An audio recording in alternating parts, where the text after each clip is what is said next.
Vous l'avez sûrement découvert dans Ennemi public. Il a remporté le Magritte du meilleur acteur pour Je me tue à le dire de Xavier Sauron, dont il vient de tourner le 2e film. Rendez-vous aujourd'hui avec le comédien Jean-Jacques Rozin. Cinébox. Bonjour Jean-Jacques. Bonjour. Est-ce que vous pouvez nous dire ce qu'on fait ici aujourd'hui? Alors je suis liégeois, alors on est au centre de Liège.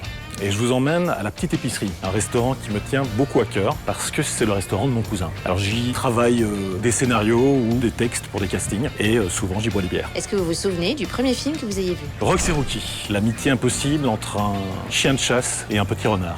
J'ai pleuré toutes les larmes de mon petit corps. Quel est votre film d'ado préféré? Les Doors, Oliver Stone, les pétards, l'alcool. Faire un groupe de musique, ça ouvrait les portes d'une adolescence très rock'n'roll. Quel est le film qui vous a donné envie de faire du cinéma? Alors après avoir vu Le Cercle des poètes disparus, l'interprétation de Robin Williams m'a donné envie de donner cours et d'être acteur. Et finalement, je fais les deux aujourd'hui. Le film dont vous n'ayez jamais vu la fin? L'Exorciste. Voir cette petite nana qui monte au plafond et qui gueule avec sa voix de fumeuse, j'ai l'impression vite d'être 15 dans ma personne. On y va? Et les films que vous faites sans en avoir vu? Mais Le Seigneur des Anneaux et Harry Potter, j'ai jamais réussi à rentrer dans les sagas. Donc je mens depuis des années. Quelle est la chose la plus improbable que vous ayez dû faire pour un tournage? J'ai fait une scène d'amour torride avec ma professeure d'art dramatique, qui était à l'époque la présidente de mon jury à l'IAD. Et le meilleur conseil qu'on vous ait donné?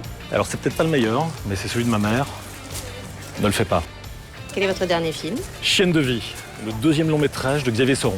Et le prochain? Aujourd'hui, j'ai tué John Wayne, le 1er long métrage de Christophe Gérard, les retrouvailles d'une mère et d'un fils après une 40aine d'années. Et j'y jouerai le fils de Corinne Massiero.